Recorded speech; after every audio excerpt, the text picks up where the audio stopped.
Okay, I think we're going to get started now. So thanks everybody for showing up tonight. I'm Philip Denny. I manage the Big Ideas at Berkeley competition. It's now the Big Ideas contest that spans across not just Berkeley, but across 18 different campuses. So tonight we're going to be talking to you, but we're also going to be talking to people who are tuning in on the web from all those other campuses. Just to talk through tonight how you can effectively craft your pre-proposal. We have a lot of tips and resources for doing this. We've been doing this now for the Big Ideas competition for the last 10 years. This is actually our 10th anniversary. So it's a particularly exciting year for us. We're really thrilled that you're here tonight, and we're looking forward to workshopping some proposals with you. Adrian Chuck is going to lead you through this webinar / presentation tonight. Adrian is our contest coordinator for Big Ideas. She also does a lot of the student advising. So want to encourage you to attend a couple different things that we offer with Big Ideas. Number one is our advising hours. So myself, all of our GSRs who support Big Ideas, some of our mentors and judges, we all have drop-in advising hours. So we encourage you to email bigideas@berkeley.edu, schedule advising appointments between now and the November 12th deadline. Those are really important, and there's no limit on how many times you can come talk to us. We're not judges, so we can give you all the honest, candid feedback you want, or that you don't want perhaps. But we'll be very, very truthful with you. We'll help you craft that pre-proposal. We want to work with you hand in hand. So that's number one. We also have a couple events that are great for networking and for team building. And I know that's a concern for a lot of teams in the pre-proposal round is how do you build your team? We have the Idea Generation Dinner coming up here at Berkeley. That's on October 14th. And what that is an opportunity for you to come pitch your idea before students and judges and mentors who might be in attendance, and then get some quick rapid fire feedback. So you pitch for 2 minutes, you get feedback for 2 minutes, and then we spill that into a networking event after that. There's great food, and it's just a fun, vibrant event. We have on October 19th, Innovators at Cal, and that will be in Sibley Auditorium. All the other events are usually here. And Innovators at Cal will feature Michael Fay from Global Giving, and he'll sort of inspire the audience with his personal story about how he started on his path of being an entrepreneur. Then we'll also do some pitches from teams, and we'll break out for a networking session after that. So another great opportunity to team build and network. On top of that, we have an info session for CGIU. Does everybody here know what CGIU is, the Clinton Global Initiative University? We're going to be hosting that here on the Berkeley campus next spring. So there's an info session on October 8th, so this week, just tomorrow, for CGIU. So you should attend that and learn more, because if you're going to be submitting a big idea, it's also a great opportunity to submit a commitment to CGIU and perhaps attend that event as well. So with that, I'm going to turn it over to Adrian, and the format for the night is just to really cover quickly the Big Ideas contest and what it's all about. It's not an info session, we did that already. And then secondly, we just want to begin to talk you through the elements of the pre-proposal and what judges are looking for in those sections. And then lastly, we want to workshop our proposal to really show you sort of examples of good and bad. So we'll do that, and Adrian will lead you through it, and here she is.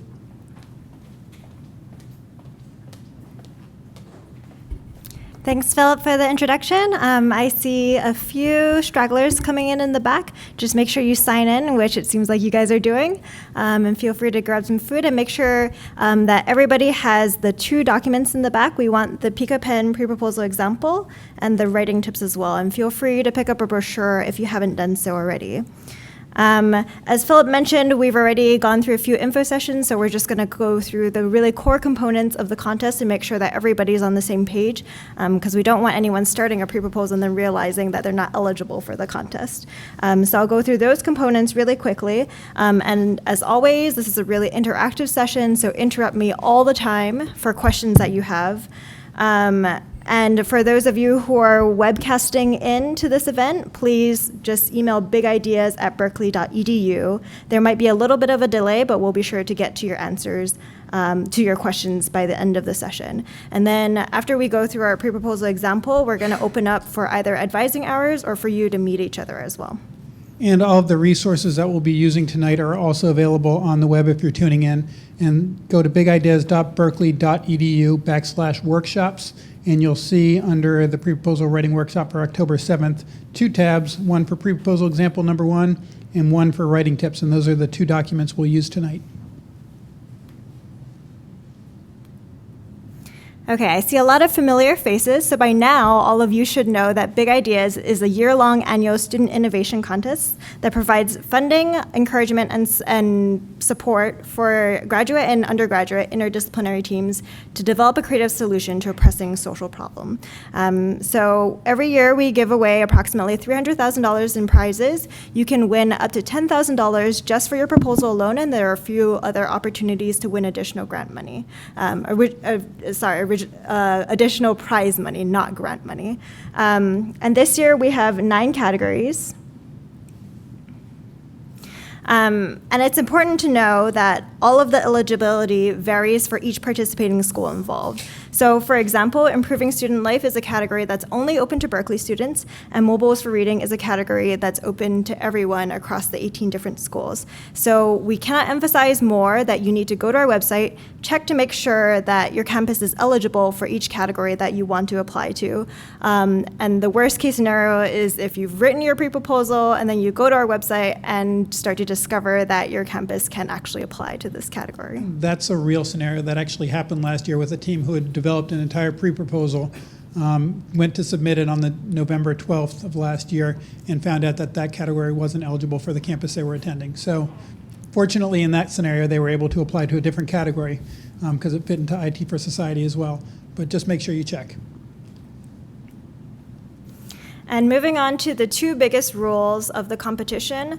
For those of you that are here, you'll see the full set of rules before you in the brochure that you've picked up. And for anyone who's live streaming in, you'll also have that same set of rules on the website. So just constantly refer to that source of information for any guidelines for the contest. But the first rule is that the team lead must be a matriculated student at an eligible campus, which is what we've just discussed. So you need to be part of a campus that's eligible for the category that you want to apply to. Now, you can have as many teammates as you want, and these teammates can even be non-students, and they can be faculty and or industry professionals, but this project needs to be student-initiated and student-led. So it can't be some project that you've been working on for an NGO, and it can't be some faculty advised project that you've been working on for a professor. This must be initiated and led by you, the student. Is that clear? All right. And since we went over the full timeline last time, I just want to go over kind of the key things to take note this semester. So the fall semester is dedicated towards the pre-proposal round. Your deadline is Thursday, November 12th, 2015 at noon, 12 p.m. And before that, you have a few interesting resources that Philip mentioned, and I will kind of talk about a little bit too, that will help you develop your pre-proposal before you submit. So the 2 big networking events are the Idea Generation Dinner and Innovators at Cal, both of which are a lot of fun and also come with food and provide you the opportunity not only to meet other people who might be working on a project that you're interested in, but just kind of the larger innovation space on the Berkeley campus. And Innovators at Cal is also collaboration with Launch and GSVC at Haas. So this is kind of just a larger, check out what everybody's doing on campus. We'll have one more online information session for those of you who have missed it. As always, you can go to our events page to watch events that have already happened, and there will be a recorded version of that on our website. But you can also, if you want to participate actively, tune into our online info session, which will also be webcast on our Big Ideas events page. And as always, just email us at bigideas@berkeley.edu if you have any additional questions. Right before the deadline, we have 2 really key events, the advising workshop and the editing blitz, both of which will give you kind of this last-ditch effort to do some final fine-tuning to your pre-proposal before you press submit. All right? Any questions? All right. Okay, so now let's talk about your pre-proposal and what the judges are looking for within that pre-proposal. As you can see, innovation takes up 40% of your overall score, and this doesn't have to be a completely new idea or project that has never happened before. It could be your take on how to solve a problem in a better and more effective way. So that's what we mean by innovation. You'll also be scored on your potential for impact. So how well you understand the problem based on kind of the research and statistics you provide, and how well your project will fill that gap. I just want to sort of reiterate what she was saying on innovation as well. Again, it doesn't mean we're not looking for the next latest, greatest widget. That would be great as well. I mean, that's something you could submit to this competition. But if you use an existing technology in a novel way, if you have a new service or a product that sort of can take that existing technology and use it in a different way, these are all innovation ideas as far as we're concerned with big ideas. So you don't necessarily have to focus on developing a prototype at this stage. We're not looking for a widget. We're really looking for innovative ideas, however they may come. And then also, viability in this round takes up 15%. In the full proposal round, it'll take up a lot more, to the extent to which you've thought through kind of the challenges that your project is going to face during implementation, how well your project will fit into the category that you're applying for. That's the category 15% scoring system. And then quality, so how professional and well-written your overall proposal is. To put this another way, basically, the rubric that you see here is going to get flipped on its head for the final round. Innovation, you will have already been scored on graded if you won't get to the final round if it's not an innovative proposal. So in the final round, what they're going to look at much more than anything else is that potential for impact and viability. Those will be probably closer to 50% of your final round proposal. So in the first round, what we're really looking for is this idea new? Is it creative? Is it innovative?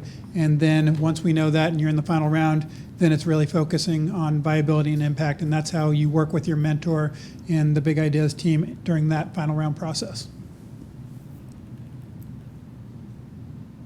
All right, so I can't tell you how many times we've had students come in for advising and ask us, how do we access the application platform? How do we actually apply to your contest? So let's just walk through it to just make sure everybody's on the same page. And you can start your applications today. This is something that you can save and do everything with. As she's loading this, I'll just talk a little bit. But it's, yes, you should log on, get familiar with the system now, and you can use it as sort of your form for editing as you develop your proposal. So you'll go to our website, bigideas.berkeley.edu. Under the Compete tab, you'll have how to apply. And then that page will pull up specific instructions for how to navigate our website. So the instructions say to go to the left and pick the category that you're going to apply to. I'm going to apply to financial inclusion. Go to that category page, and the reason why we route you through the category pages is because we want you to fully read the category descriptions as well as go over the eligibility requirements. So in doing so, you really need to know how your project fits in well with this category, which is something that you will be judged on. All right, you'll go to the Apply Now. We're standing too still here. The lights are going up. Every once in a while, everybody has to move their arms. All right. Thanks. And here you'll need to make an account, which you'll also use in the full proposal round if you move on. And it will take you to this page, which is really straightforward. I just want to make sure that everybody knows that everything you put into the web form will be publicly disseminatable information. So this is just basic team information. It's really straightforward. And here's where you'll put in your student team member information. What you'll need to know is after you submit all of that information and you press next, you'll be taken to this project information form. So most of this is pretty clear, but I do want to highlight that you'll need to submit a 50-word summary, which is essentially your elevator pitch. So if you got stuck in a room with a potential funder and you had 30 seconds to describe your project, this is the pitch that you would be presenting to them. And then you'll have a longer 150-word summary, which is just a slightly expanded version of that. And these two summaries are going to be distributed to our mentors, our judges, and then everybody who kind of wants to know what kind of projects came into the Big Ideas contest. And because this is public, we highly recommend that anyone who wants to keep any of your project information confidential, please don't put that information in here. You can keep that only in your pre-proposal, which, as you see, down here, you can note whether or not you agree to publicly disseminate your pre-proposal in the PDF form. So if you have confidential information in there, we won't share it with anyone else. Does that make sense to everybody? So yeah, you can keep the information what you upload confidential, but anything you fill in the web form, we can potentially use to, share with judges and mentors or put a blurb on the internet about your project. So who will be the people that The microphone? the judges and the organization? Can we get her question on the microphone so that Yeah, people good can? question. Sorry. Thanks. My question is, who will see the document, the confidential document? Will it be the judges? Will it be the organizing team? So the judges who review your proposal will see the full PDF. We do make the judges, though, acknowledge as before they can go into this web form that all the information that they're viewing is confidential and they will not share it. So there's sort of that caveat for judges as well. And I also want to mention that your 50 and 150 word summaries, a lot of teams come in and they don't anticipate this section and they kind of just do it last minute right before they submit their pre-proposal. But this is the first thing that your judges see. So your information needs to be accurate, it needs to be punchy, and it needs to grab their attention. Just on the same lines, are we judged for those 2 summaries, or is it just the PDF which is getting judged? Or are those 50 or 150 summaries also being evaluated? You want to take this one? Yeah, so technically the judges are looking just at your full proposal and the elements in the full proposal. But, if the first thing they see gives them a positive or a negative impression of the project, that will sort of affect when they go in and read your proposal. So, that should be compelling, as Adrian said, it should be compelling, it should be punchy, it should be very direct. All right, and after we ask, did you have another question? Why I'm asking is because, if I really don't want to share much information about the project, and my elevator pitch would consist of some stuff which I don't want to share, so how do I go about that? Because I don't want to put that information in public domain, but I would still want to not let them down by having a bad elevator pitch. I guess in that situation, you're going to have to get a little creative with how you're putting that elevator pitch forward, where you're not necessarily revealing any sort of intellectual property, but you're giving enough information that the judges can understand. But so you're kind of in that tricky zone. But the elevator pitch is only 50 words, so you could probably figure out a way to finesse that so you're not giving away the IP. And if you want to come in and talk to us about that, I'd be happy to talk to you more about it. And that's it? Nope, another question. So can you kind of present the problem you're going to work on and then end with and find out how we're going to solve this kind of thing? Or do you have to kind of include also what you're planning to do in the pitch? I would absolutely include what you're planning. You should talk about your project in your 50-word elevator pitch. It doesn't tell the judges anything if you just kind of identify the problem and you leave a question unanswered in your summary. It's an elevator pitch, it's not a teaser. You want to get to the heart of it, and then hopefully they'll dig into the full proposal a lot more deeply. Any other questions? Okay. Okay, and then moving on from the form, we just ask you to acknowledge that you've read through certain things. You'll have a quick feedback survey, and then you're just ready to submit after you reviewed the form for a final time.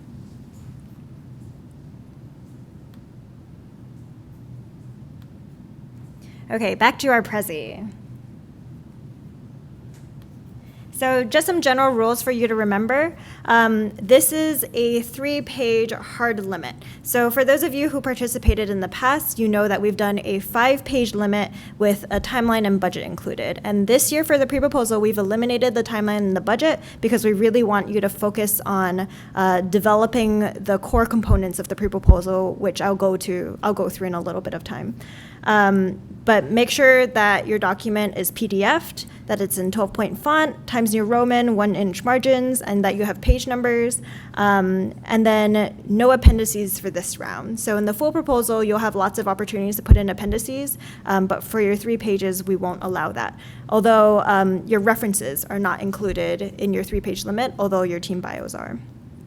And the reason we're switching to a 3-page limit this year, it's kind of a correction from last year that we noticed in some of the judges' comments in the proposal round, which was when they looked at the budget, when they looked at the timeline, they started to think a lot more about sustainability, long-term impact of this project. And we want, in this proposal round, just to focus a lot more predominantly on that, is this innovative, is this new, is this creative, and we don't want to distract the judges with looking at budget and budget items in this phase, because that will become much more important in the final round. Okay, so these are the 4 different components that should be in your pre-proposal, and I cannot emphasize more that this is not an outline of your pre-proposal. So I don't want to see all the pre-proposals this year have section headers that say problem statement, existing solutions, proposed innovation, and team bios.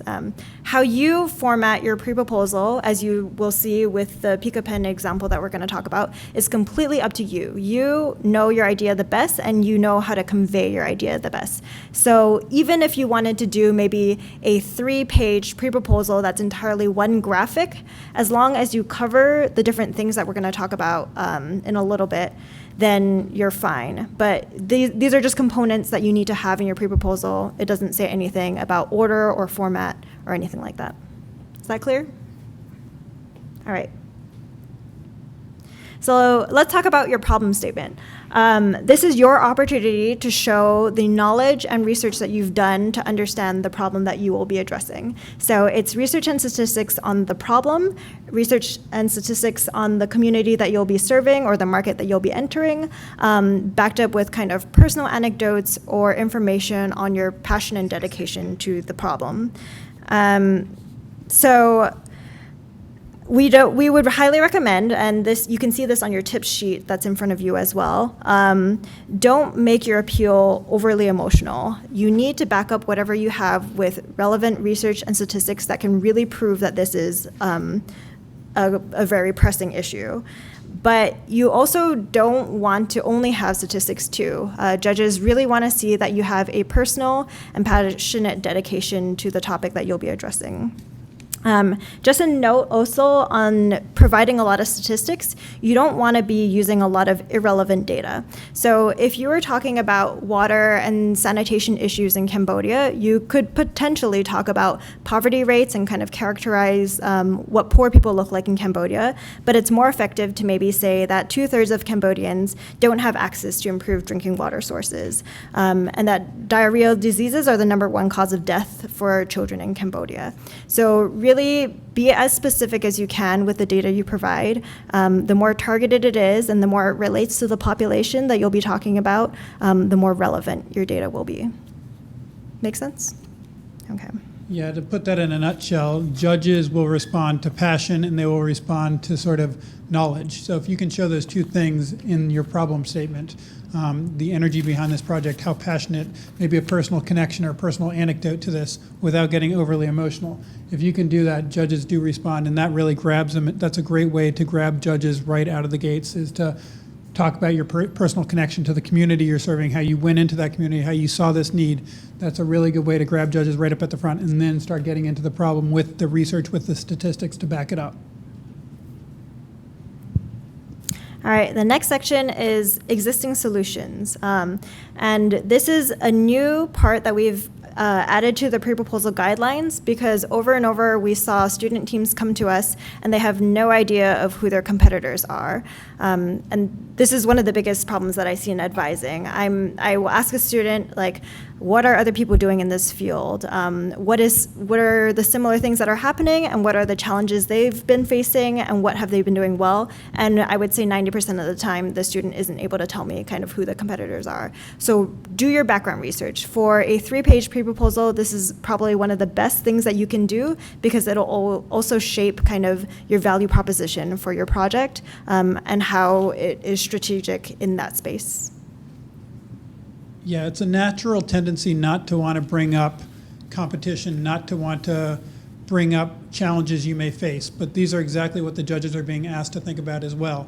So if you don't identify what other services, what other products are on the market that are similar to yours, how does yours overcome those, or how does yours build upon those? Other judges will probably recognize that. They will probably know of those other competitors. If you don't identify those challenges into implementing your project, if it's in a dangerous community, or if it's in a low income area, or whatever it might be, if you don't identify the challenges of working in that community, judges will also note that, and they will say in their judge comments, which we read over and over again, how this hasn't been addressed, and that'll dock you as well. And also keep in mind that the judges are experts in the field that you'll be applying to. So they know all the organizations and new innovations and projects that are happening. So they will call you out if you don't kind of acknowledge those in your pre-proposal. All right. So the next section, your proposed innovation. Here is where you explain the goals and objectives of your project. So the goals are the things that are more abstract, and the objectives are the specific, concrete, and measurable things you're going to do to meet that goal.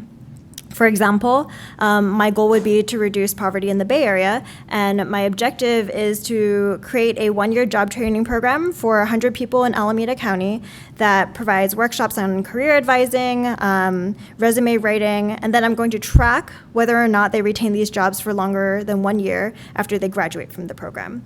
So if we unpack that statement, I've talked about who gets the intervention, how many people get the intervention, what the intervention is, how long they receive it for, how I define a progress or improvement, and then how I'm going to measure that. So these are all really key components that you want to include in your proposed innovation description. Does that make sense to everybody? Questions at all? You also want to highlight the value proposition of your innovation. So instead of saying something like, this water filter is portable and low cost and easy to maintain, you want to maybe use language that's a little bit stronger to say something like, according to recent research, the most commonly used filtration systems cost approximately $10, they weigh 20 pounds, and they're really difficult to repair using local materials. But my project, or my filtration system, uses, it costs $7, it weighs 10 pounds, and you can use local materials to repair it. So because you don't have a lot of space, every sentence you want to be putting into your pre-proposal should add value and should make your project stand out from your competitors. You also want to discuss really briefly some challenges that you foresee within implementation, just so the judges see that you've thought through the components of your project. And then just some general tips. You want to use show, don't tell language. So even here at Big Ideas, we'll use buzzwords like innovation or sustainability, but you want to be as clear and concise as you can possibly be to break down those concepts. Like if you're talking about sustainability, are you talking about lower environmental impact, future community ownership of the project, or long-term marketability? All of those things you want to really break down and make clear for your judges. Another important part is to talk about potential partnerships that you have. So a lot of you are still in the idea phase and you haven't really reached out to people that you could potentially partner with, and some of you have done that already.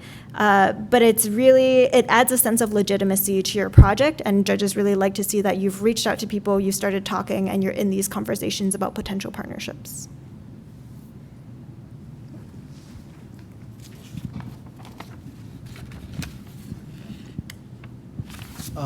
Do partners include other departments or centers in different college campuses here and there? By all means, if they're serving in some capacity advisory or, organizational capacity, by all means, you should include those. Yep. Oh, question? When we get partners, whoever they are, team members, what is required of them with the project? Is there anything? That's up to you and the partner to negotiate, depending on the type of partnership you foresee. And at this stage, as Adrian mentioned, you don't necessarily have to have those partnerships concrete right now. You can sort of have ideas on who in that area, whether it be the sector or the community that you're working in, who are the potential partners that you might reach out to do whatever aspect of the project you need support on. Okay, in team bios, we went through this a little bit in the information session, but basically you just want to prove to your judges that your team has the capabilities it takes to carry out your project. And then only talk about relevant accomplishments. You don't need to talk about your dancing or singing ability. Just make sure everything that you list is relevant to the project that you're thinking of implementing. And I also want to quickly note that we do encourage interdisciplinary teams, but that's only because most of the problems that you'll be tackling are rounded out and require kind of different approaches. So it's not for, like, if you're a team of just engineers, as you will see with this Pico Pen proposal, that's completely fine as long as you think that there's no added value for adding someone who might be able to develop a business plan or market your product or know the community you'll be targeting. What about having like, for example, the team is not multidisciplinary at the time that you write the pre-proposal, but you foresee that there will be like a management role, for example, but there's not a team member that will fill that role. Is that okay?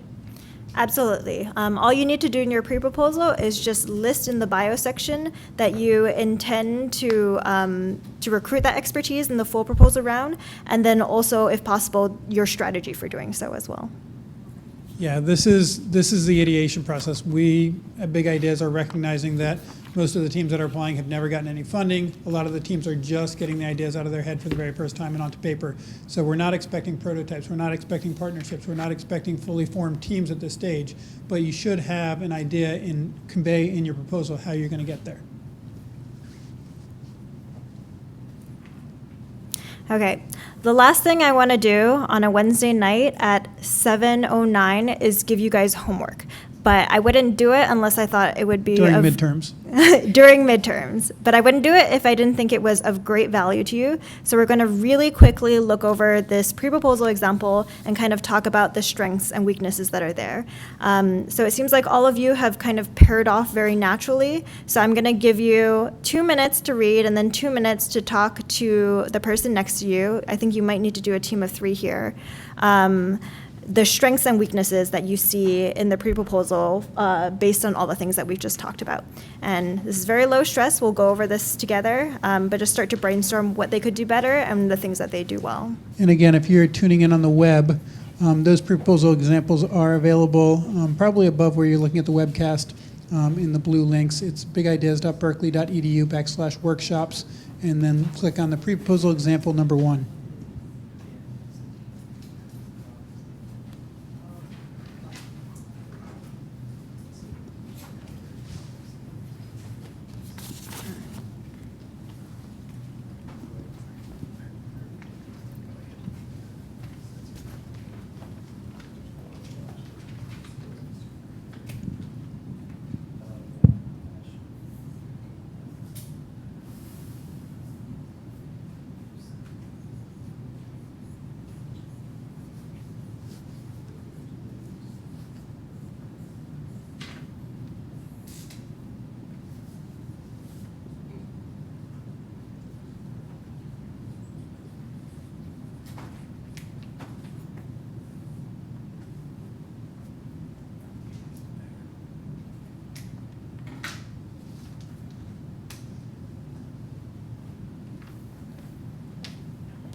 And again, if you're tuning in online, you can address your questions to bigideas@berkeley.edu regarding this proposal or any other questions that you have. So just chat quickly with your neighbor about two to three strengths and 2 to 3 weaknesses.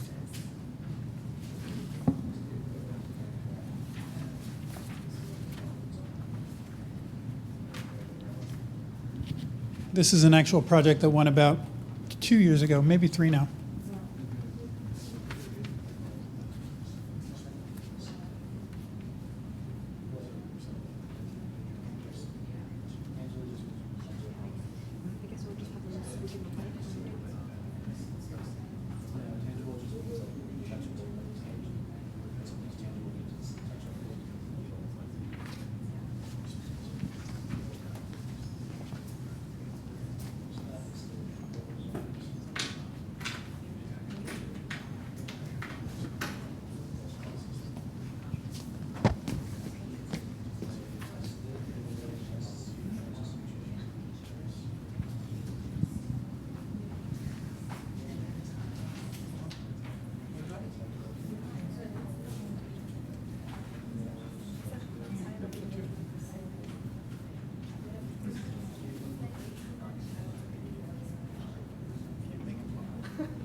to talk about the strengths. So who wants to volunteer a strength for me?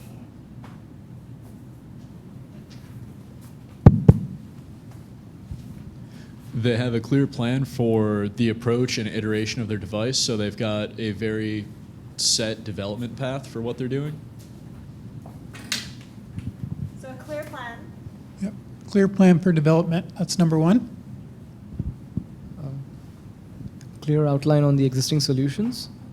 The existing solutions, they've done their research on a few number of them and kind of outline what they do and what they don't. Yeah, that's one of the things I think they did the best in this proposal is they really did that landscape research and they know what else is going on. And most teams don't do that, so this was one of the standouts in that area. They have accurate data about the community they want to serve. Very good data. There we go, we got another one back here. Sticks to the page limit. Important Times New Roman, 3 pages, it's all good. Anything else? And I liked that they looked up other potential applications of their technology within, for example, within stroke patients. What did everyone think of the images? Yeah, the graphics, that's one thing that people go back and forth on. What did everybody think? Anybody want to comment on the graphics? Were they good? Were they bad? Were they useful? Were they not useful? Yeah. I thought they were really useful. I liked seeing the actual pen because it really brought to life what they were talking about and made it easier to follow. Yeah, I agree with that. And I think the simple rule is if you can convey more in the graphic, and especially if it's a very technical project like this one is, if you can convey more in the space you would use for that graphic, which isn't that much, and I think they do very well, then use it. If not, obviously, if it's going to take up space in a 3-page proposal, if it's going to take up half a page, probably not best to use it if it's not going to add value. I also want to add a few more things too. I think another thing that this proposal did really well is they kind of complemented the statistics they provided with some anecdotal evidence too. So you can see that they've done a little bit of interviews and they've talked to people and they have kind of qualitative support for their quantitative information as well. And then the other strength that I noticed is that they lay out their goals very clearly. And you see that on page 2. They have very clear 4 goals that they've talked about explicitly. So I think that always helps. I also want to highlight that this proposal, they're farther along than some of the ideas that we've seen. So don't get worried just because you're reading through this proposal and you're like, well, I don't have a prototype for a pen now. Because like big ideas, projects come to us in all shapes and sizes, and it doesn't show how well you'll do in the proposal round or the full proposal round. We've seen projects at all stages. The thing that levels the playing field among all projects at all stages is our focus on innovation in that first round. Any idea, no matter what stage it's at, can be innovative, and that's why we really stress that in the first round. It levels the playing field between folks who have prototypes and folks who are just getting out of the gates. All right, and now we can do the fun part, which is to talk about the weaknesses of the pre-proposal.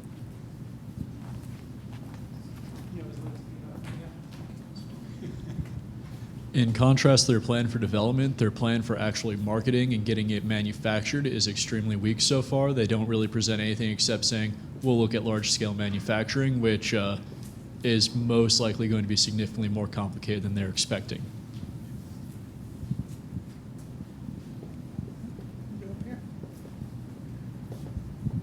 I found their bios to be very generic. I would have liked to see a specific example for each of them. Their bios. I would like to see their reimbursement strategy. Are they going to sell this to, have this be reimbursed by insurance? Exactly how people are going to pay for this? Sort of revenue generating model.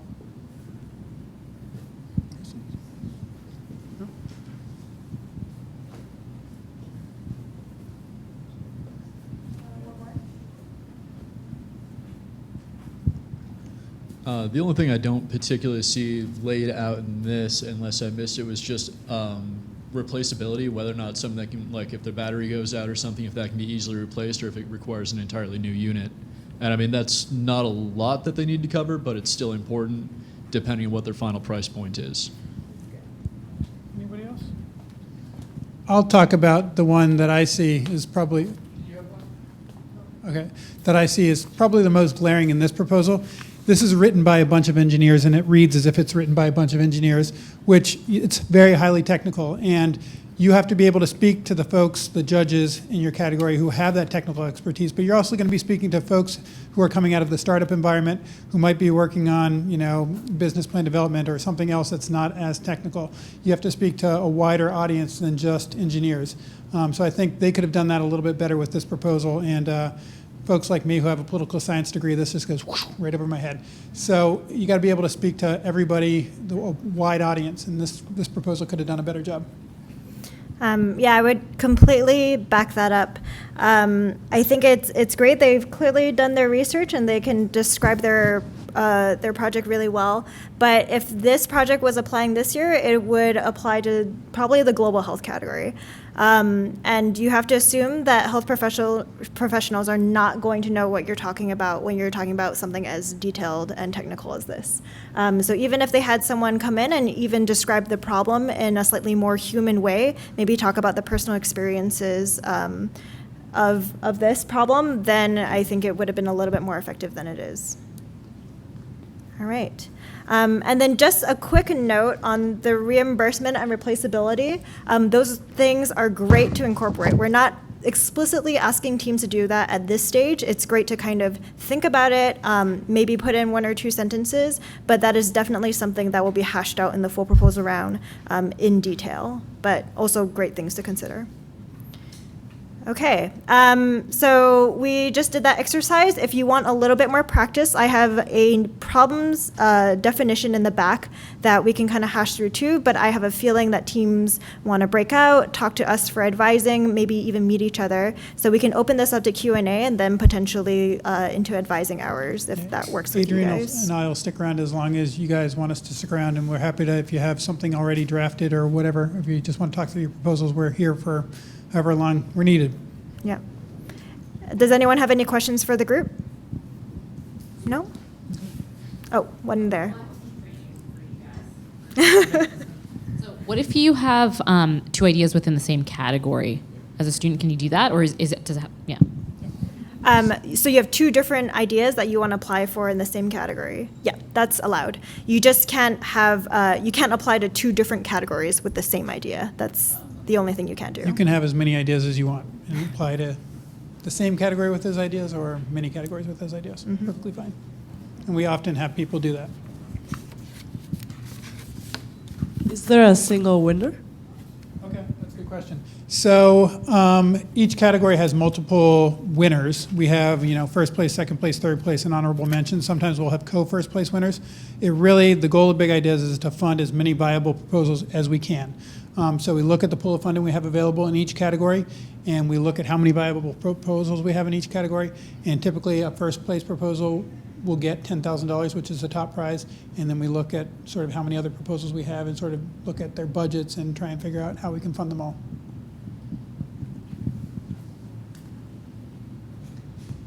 Are you competing with other schools and also graduate and undergraduate?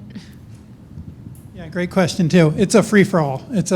So some of the categories, as I mentioned, like improving student life, Adrian mentioned, is only open to Berkeley students. But in categories like mobiles for reading or global health, those are open up to 16 or 18 campuses, and it's a free-for-all. You're competing against all the other UC system schools, MIT, Duke, Macquarie in Uganda, Monash in Australia. So it's a wide audience, a lot of students competing. Just by way of scope, last year we had 200 proposals across the 10 categories come in. 47 of those ultimately got funding anywhere from $1,000 to $10,000. So it's, you know, it's a competition that has pretty good odds, but you got to do your work. Does that answer it? Yeah, good. Any other questions? Okay, well, we have pizza back there, so nobody can leave without taking about 3 more slices. We have sodas as well, and we're going to stick around and answer questions, so feel free to come up and talk to me and Adrian. I'll end by reminding everybody we have Idea Generation Dinner on October 14th, Innovators at Cal on October 19th.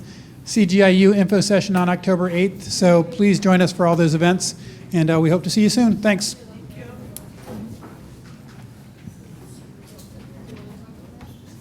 Hi, you want to chat?